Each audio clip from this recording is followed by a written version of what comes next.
गांव की जिठानी। शांति अपने दो बेटों अर्नव और आरुष के साथ शांति से जीवन बिता रही थी, लेकिन शांति के पति सोहन से उसकी कभी कभार थोड़ी अनबन हो जाती थी। एक दिन शांति रोज की तरह सुबह का खाना बना रही थी, तभी दरवाजे की घंटी बजी। घंटी की आवाज सुनकर वो दरवाजे की ओर जाते हुए कहती है, अरे आती हूँ, कौन है, सब्र करो। शांति दरवाजा खोलती है तो देखती है कि उसके जेठ मोहनदास सामने खड़े होते हैं। वो सक पकाकर अपना घूंघट करती है और पैर छूकर कहती है, आइए आइए जेठ जी। कैसी हो शांति? जी मैं तो बिल्कुल ठीक हूँ, सब आपकी मेहरबानी है भाई साहब। शांति और मोहनदास की बातें सुनकर शांति का पति सोहन और उसके दोनों बेटे बाहर आ जाते हैं। अरे भैया राम राम, कैसे हो आप? राम राम भाई। अरे शांति ऐसे खड़ी खड़ी क्या देख रही हो? चाय कॉफी कुछ लेकर आओ, भैया आए। शांति तेजी से रसोई की ओर आगे बढ़ती हुई कहती है, अरे मेरी माँ, गेट खोलने के चक्कर में मेरे तो चावल ही जल गए। वो दौड़ी दौड़ी रसोई में जाती है और देखती है कि सारे चावल जल गए हैं। वो दोबारा चावल बनाने में लग जाती है। इतने में सोहन आवाज लगाता है, अरे शांति, तुम्हारे चावल का रोना खत्म हो गया हो तो चाय ले आओ। जी लाती हूँ अभी। शांति जल्दी जल्दी चाय बनाती है और मोहनदास को चाय देती है। सब एक दूसरे की खैर खबर पूछते हुए चाय पीते हैं। चाय खत्म होती ही मोहनदास शांति की ओर देखते हुए मजाक में कहते हैं, शांति, अब तुम्हारी चाय में दम नहीं रहा, अब हमें चाय बनाने वाली बदलनी पड़ेगी। ये कैसे मुमकिन होगा जेठ जी, घर और बाहर का सारा काम मुझे ही करना पड़ता है और कभी कभी जल्दी जल्दी के चक्कर में काम बिगड़ जाते हैं, जैसे आज चावल जल गए। अरे इसी का तो हल लेकर आया हूँ। मैंने रिश्ता देखा है अर्नव और आरुष के लिए। दोनों लड़कियाँ बहुत सुंदर और सुशील है। अगर आप दोनों इजाजत दे तो बात करूँ आगे। सोहन और शांति रिश्ते की बात सुनकर कहते हैं, अब ठीक है, बात चलाइए ना भैया, पर पहले लड़की के बारे में कुछ बताइए तो सही। हाँ हाँ भाई साहब, लड़की कैसी है, परिवार कैसा है, कहाँ के रहने वाले हैं? देखो परिवार तो बहुत अच्छा है, पर वे दोनों लोग बहुत गरीब हैं। दहेज में कुछ मिलेगा नहीं। अरे हमें दहेज में कुछ चाहिए भी नहीं, बस लड़की संस्कारी होनी चाहिए। एक लड़की तो पढ़ी लिखी है और शहर की रहने वाली है, पर दूसरी अपनी गरीबी की वजह से पढ़ न सकी और गांव में रहती है, लेकिन दोनों है बहुत खूबसूरत। अगर तुम सबको देखते ही पसंद ना आ जाए तो मेरा नाम बदल देना। हाँ, पर तो हम आंखें मूंद कर भरोसा कर सकते हैं भैया। आप आगे बात चलाइए, हम शादी करने को तैयार हैं। कुछ ही दिन में अर्नव और आरुष की शादी हो जाती है। आरुष की शादी अनपढ़ लड़की मंजरी से हो जाती है, जो कि बहुत भोली भी होती है, और अर्नव की शादी पढ़ी लिखी लड़की तनुजा से हो जाती है, जो कि घमंडी और चालू होती है। एक दिन मंजरी घर के काम कर रही थी कि अचानक शांति उसे आवाज लगाती है, बड़ी बहू, ओ बड़ी बहू, मंजरी जल्दी यहाँ आओ। मंजरी जल्दी जल्दी शांति के पास जाती है। बेटा मेरे पैर दबा दे, बहुत दर्द हो रहा है। जी माँ जी, बस बर्तन धोकर आती हूँ। अरे बैठ यहाँ, मेरे पैर में बहुत तेज दर्द हो रहा है, बर्तन छोटी बहू धो लेगी। मंजरी शांति के पैर दबाने लगती है तो शांति तनुजा को आवाज लगाती है, छोटी बहू, आ छोटी बहू। तनुजा थोड़ी देर से आराम से चलकर आती है। जी माँ जी, आपने बुलाया मुझे? आपको कोई काम था क्या? तो कुछ काम कर रही है या? शांति की बात काटते हुए तनुजा बोलती है, कुछ नहीं माँ, फोन पर अपने घर पर बात कर रही थी। अरे बाद में बात करियो अपने घर वालों से, पहले जाके बर्तन धो ले। तनुजा मुंह बनाते हुए अपनी जिठानी की ओर देखती है और मन ही मन कहती है, ये महारानी वहाँ बैठी है, ये नहीं कि बर्तन धो ले। मैंने इतनी पढ़ाई बर्तन धोने के लिए की थी क्या? तनुजा दांत पीसकर वहाँ से चली जाती है। अगले दिन सब दफ्तर चले जाते हैं, तभी डाकिया चिट्ठी लाता है।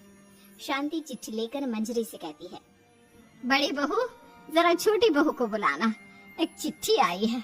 मेरी तो आंखें कमजोर है तो मुझसे पढ़ा नहीं जाएगा। मंजरी तनुजा के पास जाकर कहती है, तनुजा, तुम्हें माँ जी बुला रही हैं। मुझ पर हुक्म मत चलाओ, काम बताओ काम। अरे मैंने तुम पर कहाँ हुक्म चलाया, और हुक्म चला भी दूंगी तो क्या हुआ, तुम तो मेरी छोटी बहन की तरह हो ना।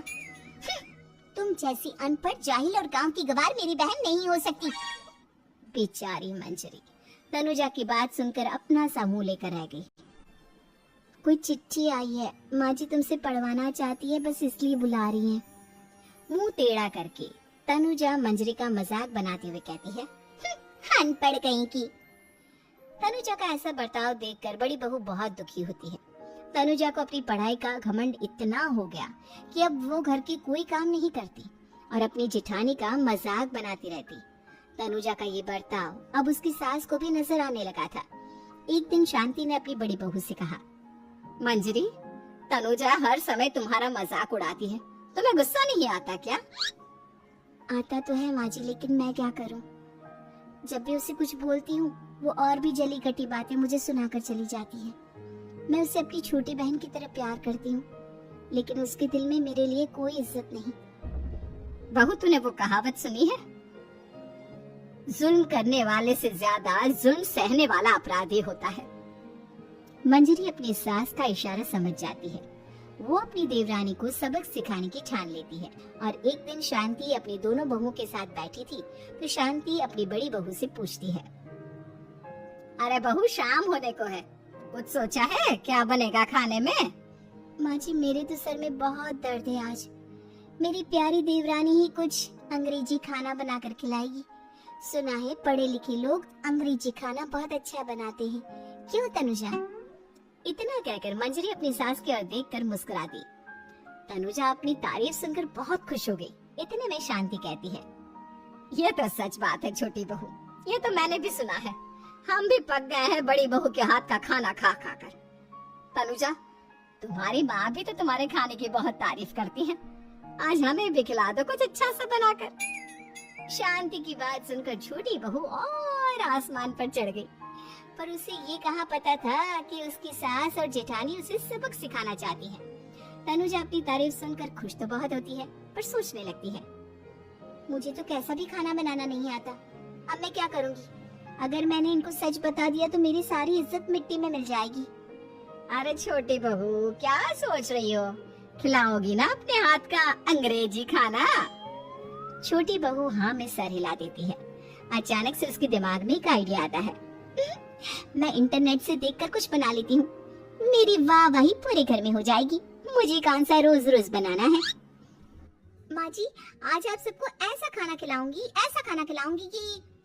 इतने में शांति छोटी बहू की टांग खींचते हुए कहती है कि पता नहीं कैसा खाना खिलाओगी, ए ऊपर वाले हमारी रक्षा करना। इतना बोलकर शांति और मंजरी दोनों जोर जोर से हंसने लगते हैं। अब तनुजा रसोई घर में चली जाती है और खाने की तैयारी करने लगती है, पर उसे रसोई घर की चीजों के बारे में तो कुछ नहीं पता। जैसे तैसे सारी चीजें निकालती है और इंटरनेट पर देखकर खाना बनाती है। कुछ ही देर में सब लोग घर आ जाते हैं। अरे सुनते हो, आज का खाना हमारी छोटी बहू बना रही है।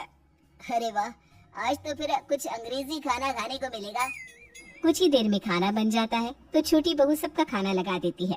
इतने में बड़ी बहू कहती है, क्या बात है देवरानी जी, आज तो बहुत अच्छी खुशबू आ रही है।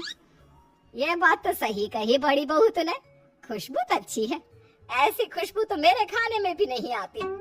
सब मिलकर छोटी बहू की बहुत तारीफ करते हैं और छोटी बहू 7वें आसमान पर बैठ जाती है। अब सभी खाना खाते हैं। जल्दी जल्दी दो, अब तो मुंह में पानी आ रहा है। हाँ हाँ, मुझसे भी नहीं रुका जा रहा। जैसे ही सोहन एक निवाला खाता है तो उसकी आंखों से पानी आने लगता है। ये देखकर शांति सोहन से पूछती है, क्या हुआ जी, खाना इतना अच्छा बना है कि आंखों से पानी आ गया? सोहन चुप रहता है और धीरे धीरे से खाना शुरू कर देता है। इतने में सोहन छोटी बहू से कहता है, बेटी तुम भी तो खाओ, तुम क्यों रुकी हो, खाना सच में बहुत अच्छा है। ये कहकर सोहन जोर से हंस देता है। फिर सब खाना खाने लगते हैं, लेकिन खाने में नमक और मिर्च तेज हो गई थी। तनुजा से कोई कुछ नहीं बोलता, बल्कि उसे भी खाने को कहते हैं। जैसे ही छोटी बहू खाना खाती है वो पानी पानी कहकर चिल्लाती है, पानी, इसमें तो पानी। ये खाना तो सच में इतना अच्छा बना है कि हमारे साथ साथ देवरानी जी भी इसके स्वाद को कभी नहीं भूल पाएंगी। सही कहा बहू। तनुजा को अपनी गलती का एहसास हुआ और उसने अपनी सास से कहा,